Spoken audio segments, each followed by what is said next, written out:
Kalau sudah sampai roh itu di tenggorokan, maka sia-sialah permintaan ampun kita. Dan seluruh manusia apabila roh sampai di tenggorokan itu minta ampun kepada Allah. Minta ampun kepada Allah bila mana sudah roh di tenggorokan itu. Sebabnya apa? Karena bila roh itu sudah di tenggorokan, dikatakan oleh sebagian ulama, dia sudah melihat tempat yang bakal ditempatinya.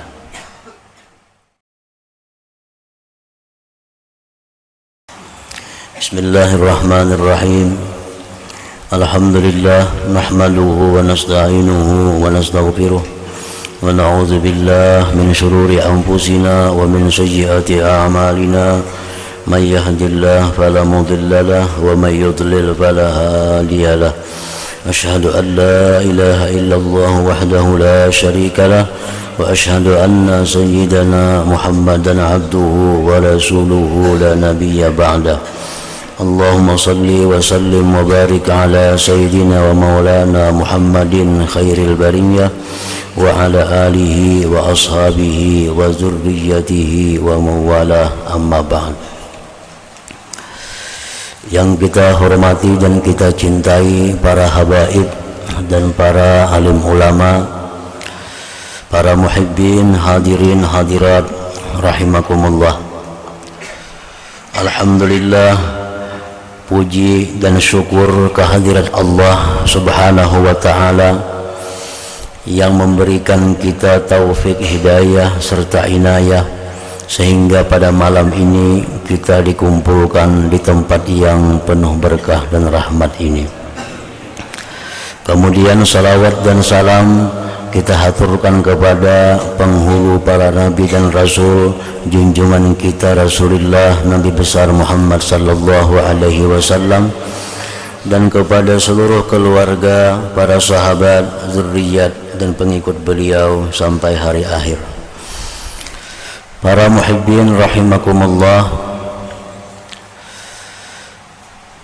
wa Tirmidzi wa hasanahu innallaha yaqbalu taubatal abdi ma lam yuwargir ay tablugh ruhuhu hulqumah.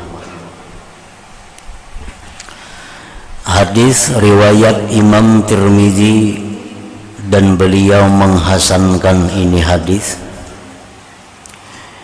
yang artinya sesungguhnya Allah menerima taubat seorang hamba sebelum sampai rohnya di tenggorokannya. Selama roh kita belum sampai di tenggorokan, maka permintaan ampun kita, taubat kita kepada Allah masih terbuka, masih diterima oleh Allah subhanahu wa ta'ala. Nah, hadis ini memberikan faidah kepada kita, antara lain bahwa kita diperintahkan untuk bersegera tobat itu, karena kita tidak tahu kapan roh kita itu sampai di tenggorokan. Kita tidak tahu apabila roh kita itu sampai di tenggorokan, maka bila sampai di situ, nah, tobat apapun kada akan diterima lagi oleh Allah. Jadi hadis ini intinya memerintahkan kita untuk segera bertobat kepada Allah. Nah, oleh para ulama disebutkan kenapa kita mesti bersegera tobat kepada Allah. Yang pertama alasannya li'an la tataraka mazdunub qalbahu. Yang pertama alasannya kenapa kita segera bertobat, agar tidak bertumpuk itu dosa dalam hati kita. Kada tatuyuk, kada tatumpuk dosa. Sebab dosa itu apabila tidak bertumpuk di dalam hati, maka dengan mudah kita menghapuskannya.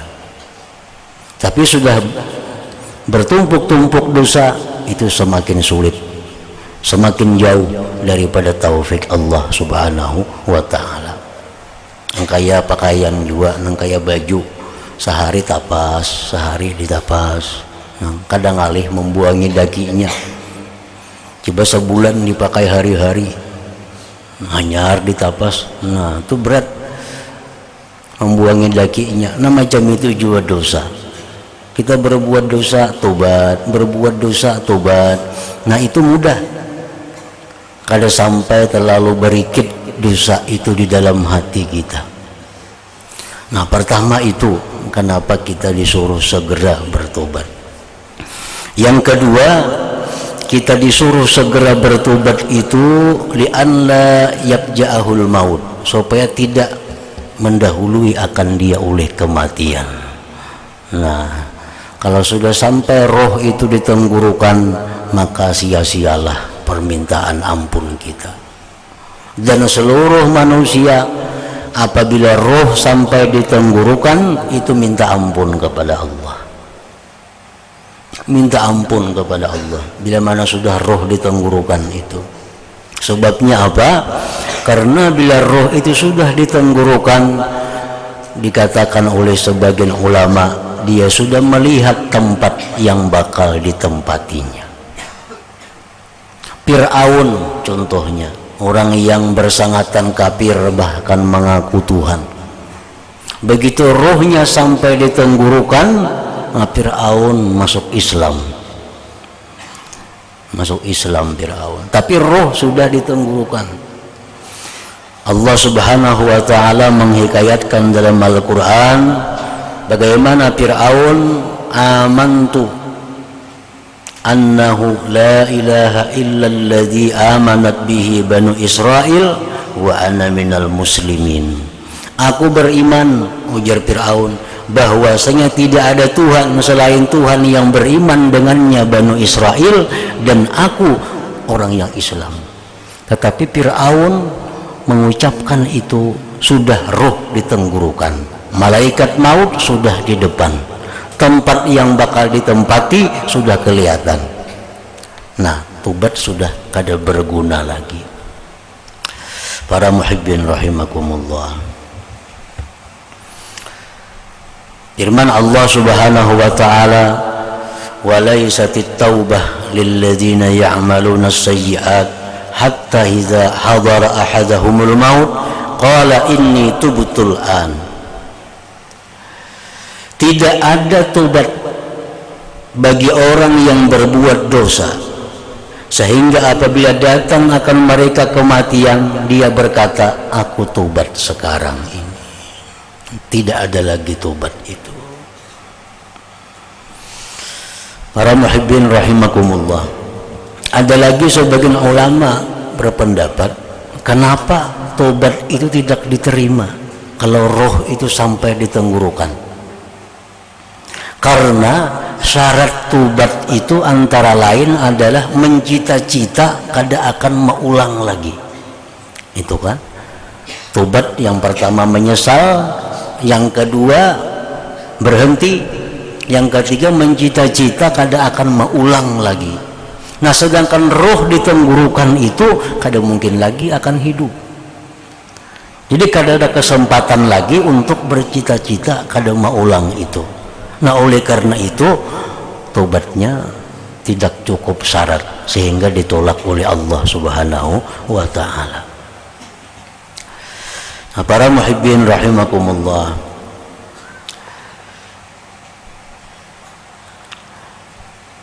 jadi hadis innallah yaqbalu taubatal abdi ma lam yuwargir ay tablugh ruhuhu hulqumah, sesungguhnya Allah menerima tobat seorang hamba selama belum sampai ruhnya ditenggorokannya. Kapan ruh itu sampai ditenggorokan kita kada tahu. Oleh karena itu kita disuruh segera untuk bertobat kepada Allah subhanahu wa ta'ala. Karena kalau terdahulu mati hanya tobat, nah maka itu tobat kada berguna lagi. Mati mendadak. Kalau orang yang selalu tobat kepada Allah mati mendadak itu rahmat. Mautul faj'ah rahatun lil mu'min, wa akhdatu asapin lil fajir, sabda Rasulullah sallallahu alaihi wasallam. Mati yang mendadak itu merupakan kelapangan bagi orang-orang yang beriman. Banyak para nabi yang mati mendadak, mereka mendapat kelapangan. Nabi Ibrahim alaihissalam, beliau mati mendadak. Tetapi ini orang yang sudah selalu kembali kepada Allah sehingga menemui kelapangan. Tapi kalau orang-orang yang fajir, dosanya banyak, tobatnya belum, mengqadha kewajiban belum, nah mati mendadak, nah ini maka siksa.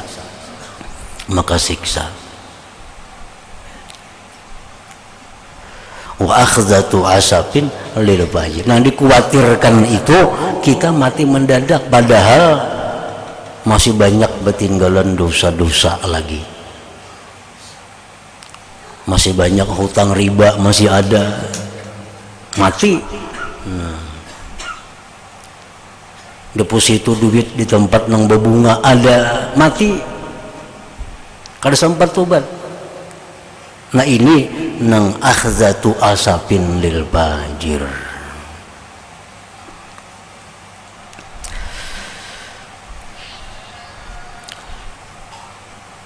Warawahul Baihaqi min tariqin akhar wa zad wal mustaghfiru minaz zambi wa huwa muqimun alaihi kal mustahzi'i bi rabbih. Orang yang minta ampun dari dosa sedangkan dia tetap atas dosa itu seperti orang yang mengulu-ulu dengan Tuhannya. Nah, orang yang minta ampun dari dosa dan dia tetap atas dosa itu, maka dia seperti orang yang mengulu-ulu, mahulu-hulut lawan Tuhannya. Artinya apa? Ini dicela, dan lagi itu kada diampuni, sebab syaratnya itu taubat itu ikhlas, berhenti. Jadi kalau kita mengucap astagfirullahalazim, aku minta ampun kepada Allah dari dosa apa yang kita minta ampun itu? Jadi harus jelas, makanya astagfirullah, aku minta ampun kepada Allah daripada dosa. Misalnya dosa kita gibah, nah minta ampun kepada Allah. Sebab macam gibah itu kita bisa minta ampun kepada Allah, soalnya gibah itu kada terus menerus, bisa berhenti. Kan kita misal kamarian tadi sore tadi menggibah orang, nah sekarang kan kita berhenti. Kalau kita misalnya memakai utas cincin emas, nah itu kan diganakan astagfirullahalazim, nah itu ngarannya mukim, tetap atas maksiat, nah itu jangan. Jadi kita minta ampun kepada Allah dari dosa apa? Ya Allah, astagfirullahalazim, aku minta ampun kepada Allah yang Maha Agung daripada misalnya seringkali mengeluarkan sembahyang dari waktunya. Astagfirullahalazim, minta ampun kepada Allah daripada dusta. Astagfirullahalazim, minta ampun kepada Allah daripada ghibah. Nah, dalam hati kita nih, jangan minta ampun kepada Allah lawan dosa, nang dosa itu masih ada pada kita. Di saat kita astagfirullah itu, nah, ya Allah, hamba minta ampun akan engkau daripada riba, sedangkan seorang masih mau tangakan duit berbunga misalnya, nah kada kawa itu maulu-ulu Allah. Jadi nang kita minta ampun kepada Allah, pastikan dosa itu kita berhenti.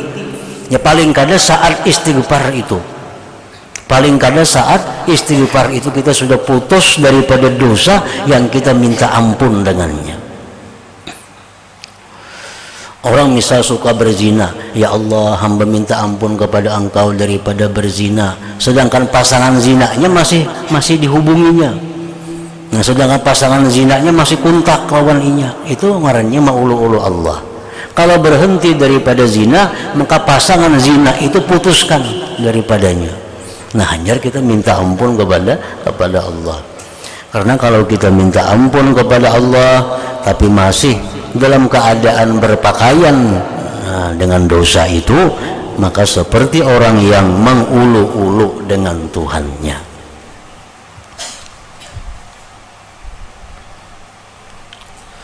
Misal kita ada berutas emas berapa tahun, makai utas nih emas. Nah, sekarang kita ampih, kita jual dah emasnya.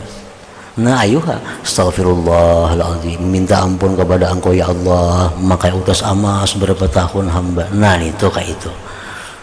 Hilangkan dulu pada diri kita dosa itu, hanya minta ampun lawan Allah.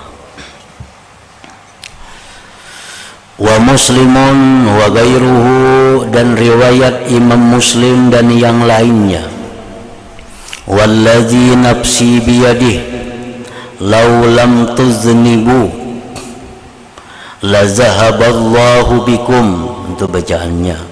Wa tastaghfiru, itu lebihan itu. Walladzi nafsi biyadihi law lam tuznibu la zahaballahu bikum wala jaa biqaumin yuznibun wa yastaghfirun Allah fa yaghfiru lahum. Gairikum itu lebihan juga itu. Rasulullah sallallahu alaihi wasallam bersumpah dengan nama Allah, jikalau kalian tidak berbuat dosa, kayak malaikat semuaan, kan malaikat tuh kada pernah berbuat dosa, la zahaballahu bikum, niscaya Allah hilangkan kalian. Artinya kita diwafatkan oleh Allah.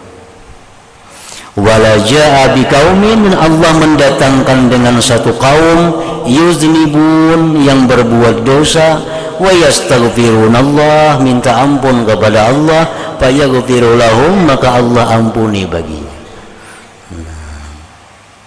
Sekampungan nih misal wali semuaan, kalau sedang berbuat dosanya, kampung itu akan dihabiskan oleh Allah, diganti dengan satu penduduk yang mana mereka berbuat dosa pagi hari, petangnya tobat minta ampun kepada Allah, malamnya berbuat dosa, subuhnya tobat kepada Allah. Karena kalau semuaan manusia ini kadang yang berbuat dosanya, kadang yang minta ampunnya kepada Allah, nah maka di situ Allah kada berguna lagi nama Allah Al-Ghafur, Maha Pengampun. Siapa yang diampuni? Al-Ghaffar, Al-Afu, banyak ngaran-ngaran Tuhan yang menunjukkan Tuhan itu Maha Pengampun, Maha Penyayang, Maha Pengampun, Pemaaf. Kalau semua ini bersih, semua siapa yang dimaafi, siapa yang diampuni? Nah, untuk mewujudkan itu, maka Allah tentu menciptakan satu kaum, satu bangsa yang mereka itu berbuat dosa, tobat kepada Allah, berbuat dosa, tobat kepada Allah. Nah, jadi kalau bangsa itu baik, semuaan diwafatkan oleh Allah. Demikian pula kalau satu bangsa itu durjana, kafir semuaan, kadang dengan baiknya, itu pun akan diturunkan bala dan azab oleh Allah. Allah itu paling suka dengan makhluk, Allah paling suka dengan hambanya yang begitu berbuat dosa, tobat kepada Allah, berbuat dosa, tobat kepada Allah, sesuai dengan hadis Rasulullah, kullu ibni Adam khata wa khairul khata'in at-tawwabun. Tiap-tiap manusia itu berbuat kesalahan, dan sebaik-baik yang berbuat kesalahan itu yang tobat kepada Allah. Jadi kita umpamanya berbuat satu dosa, nah berbuat dosa ini lalu kita tobat dengan tobat yang benar. maka kita ini di sisi Allah sama dengan orang yang tidak pernah berdosa. At-taibu minaz zambi kaman la dzambalah. Orang yang tobat dari dosa itu seperti orang yang tidak punya dosa. Jadi yang ada istilah bekas itu di sisi kita. Itu bekas peminumnya dahulu. Nah di sisi Allah kada ada bekas peminum. Kalau sudah ingat tobat, kada ada lagi peminum itu, bekasnya pun kada ada lagi. Bersih daripada dosa. Oh orang tuh bekas penjina, orang tuh bekas perampok. Bagi Allah kada ada lagi bekas tuh, kalau sudah tobat bersih.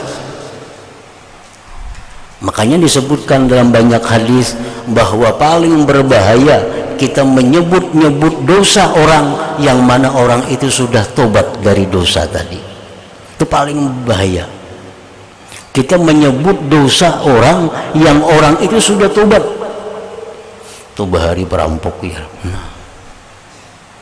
Padahal dahulu bujur mas sekarang sudah tobat. Dahulu penjina tuh. Dahulu maling. Nah, itu paling tidak disukai, bahkan diancam. Siapa-siapa yang mengatakan dosa orang yang sudah tobat daripadanya, dia akan dibalakkan untuk melakukan dosa itu.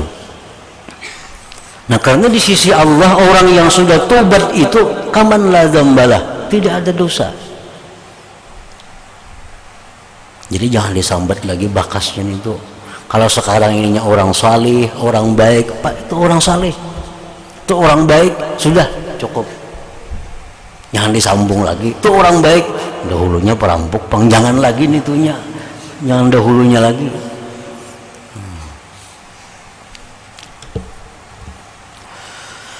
Wa Muslimun, dan riwayat Imam Muslim, laisa ahadun ahabba ilaihil madhu min Allah min ajli dzalik madaha nafsah wa laisa ahadun aghyara min Allah min ajli dzalik harramal fawahish wa laisa ahadun ahabba ilaihil uzru min Allah min ajli dzalik anzalal kitab wa arsalar rusula. Tidak ada seseorang yang paling suka kepadanya pujian daripada Allah. Orang yang paling suka dipuji itu adalah Allah. Orang yang paling suka dipuji itu Allah. Siapa yang memuji Allah diberinya pahala. Paling suka dipuji itu Allah. Oleh karena demikian Allah memuji dirinya sendiri. Dalam Quran, Alhamdulillahirabbil alamin. Nah, segala puji bagi Allah Tuhan semesta alam. Alhamdulillahilladzi anzalal kitab. Segala puji bagi Allah yang menurunkan Al-Quran. Banyak Allah memuji dirinya sendiri. Paling suka dipuji itu adalah Allah. Dan tidak ada seseorang yang paling pencemburu daripada Allah. Paling panimburuan itu Allah. Oleh karena demikian Allah haramkan sesuatu yang jahat. Allah itu paling panimburuan. Nah, panimburuan itu datangnya di mana asalnya? Panimburuan itu datangnya di cinta. Mungkin kita kada cinta lawan siapa, kada cemburu.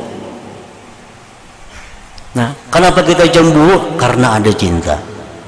Nah, Allah itu paling cinta lawan makhluknya dan sekaligus paling cemburu. Oleh karena itu banyak larangan-larangan. Kita kalau mencintai seseorang sangat cinta, banyak peraturan tuh. Kamu jangan ke sana, kamu jangan ke sini, kamu jangan makan itu, jangan makan ini. Karena kasih sayangan nih lawan orang ini. Nah, Allah tuh macam itu. Allah paling cemburu. Oleh karena itu Allah mengharamkan macam-macam kejahatan, haramal fawahish. Walaysa ahadun ahabba ilaihi al-uzru min Allah min ajli dzalik anzalal kitaba wa arsalar rusula. Dan tidak ada seseorang yang paling suka kepadanya tobat. Al-uzru artinya at-taubatu, tobat daripada Allah. Karena demikian itu Allah menurunkan kitab Al-Quran dan kitab-kitab lain dan Allah turunkan rasul-rasul. Al-Quran, Rasulullah diturunkan menyampaikan kepada manusia bahwa Allah itu penyayang, Allah itu pengampun. Siapa yang berbuat salah kembali kepadanya, tobat kepadanya. Karena kita tobat itu Allah sangat suka, Allah sangat gembira. Orang yang sekian tahun maksiat, selama hiduplah maksiat aja, nah, maksiat kepada Allah, akhirnya ingin tobat, akhirnya tobat. Daripada sukanya Allah orang ini tobat, satu, orang ini diampuni Allah dosanya. Yang kedua, orang ini diberi pahala karena tobat itu. Yang ketiga, dosa-dosa yang dilakukan dahulu itu yubaddilullah hasanat, Allah ganti kebaikan, Allah ganti kebaikan. Jadi dosa-dosa yang kita bahari mencuntan itu namun sekarang tobat jadi pahala. Kita bahari makan di warung yang kada bayar itu, nah tobat sekarang jadi pahala asal bujur-bujur tobat. Nah itu daripada cintanya Allah kepada tobat itu, bukan hanya pahala, bukan hanya dihapus dosa, dosa-dosa itu dicurit diganti lawan hasanat, lawan kebaikan-kebaikan. Wa Muslimun, dan riwayat Imam Muslim, inna mra'atan min Juhainata atat Rasulullah sallallahu alaihi wasallam wa hiya hubla minaz zina, bahwasanya seorang perempuan dari kabilah Juhainah yang disebut dengan Al-Ghamidiyah, perempuan itu Al-Ghamidiyah ini datang kepada Rasulullah sallallahu alaihi wasallam, dia bunting, dia hamil daripada perzinahan. Ini berzina si perempuan berzina, lalunya hamil, datang kepada Rasulullah sallallahu alaihi wasallam. Faqalat ya Rasulullah asabtu haddan faaqimhu alayya. Wahai Rasulullah, ulun telah melanggar undang-undang, maka hukumlah ulun sesuai undang-undang itu. Menyerah diri, maka hukumannya kalau orang yang berzina itu orangnya ini sudah pernah kawin, hukumannya adalah rajam, dilimpari lawan batu sampai mati, itu hukumannya. Nah, jadi si perempuan ini datang kepada Rasulullah, maka perempuan ini sudah kawin. Nah, datang kepada Nabi mengatakan bahwa ulun telah berzina dan dirikan hukum Allah atas ulun ini. Pada Nabiullah sallallahu alaihi wasallam waliyaha, maka Nabi kita memanggil wali si perempuan itu. Faqala, ujar beliau, ahsin ilaiha fa iza wada'at fa'tini biha. Fa'ala, ujar Nabi, ini si perempuan ini kulaikam kalau ya. Nah, Nabi berbuat baiklah engkau kepadanya. Artinya jangan dicaci maki, jangan dipukuli, jangan disambati, pelihara. Bila mana dia sudah melahirkan anaknya, sudah lahir, hamil nih, sudah lahir, bawa ke sini. Nah, menurut sebagian ulama, bila sudah lahir, sudah menyusui anaknya 2 tahun, bawa datang kemari. Papa ala, maka memperbuatlah si walinya tadi, bawa bulik ke rumah, diharagu si hamil nih, nah, hamil daripada zina sampainya melahirkan, sampai menyusui 2 tahun, habis dibawa kepada Rasulullah sallallahu alaihi wasallam. Nah, ini perempuan yang semalam itu. Fa'amara biha Nabiullah sallallahu alaihi wasallam, tertinggal pa'amaranya. Fa'amara biha Nabiullah sallallahu alaihi wasallam, maka memerintahkan Nabi dengan perempuan tadi. Fasuddat alaiha thiyabuha, Jadi Nabi, ini perempuan ini bawa ke tanah lapang sana, ikat dengan pakaiannya. Jadi pakaian suruh duduk, kalau bini-bini suruh berduduk. Nah, tutupi badannya dengan pakaiannya. Summa amara biha, kemudian memerintahkan Nabi dengan perempuan tadi, paru jimat, maka dia dirajam. Dirajam, dikumpul orang-orang kampung, suruh membawa batu, nggak kayak ganggam nih batunya. Nah, ditawaki sampai inya mati, sampai mati. Summa shalla alaiha, kemudian Rasulullah menyembahyangkan atas si perempuan tadi. Nah, habis dirajam, mati, nah, dibersihi, dimandii, dikafan, disembahyangkan, dan Rasulullah sendiri yang menjadi imamnya. Faqala Umar, berkata Sayyidina Umar, wahai Rasulullah, tusalli alaiha ya Rasulullah wa qad zanat. Wahai Rasul, pian apa menyembahyangkan maka inya berzina. Nah, Rasulullah jadi imam, makanya perempuan yang mati dirajam karena berzina. Qala sallallahu alaihi wasallam, Rasulullah bersabda, laqad tabat taubatan.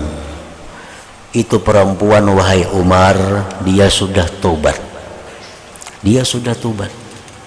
Akan sebagai tobat, lau kusimat baina sab'in min ahlil Madinah lawasi'athum, jikalau dibagi tobatnya itu antara 70 orang ahli Madinah, niscaya tobat itu mencukupi akan mereka.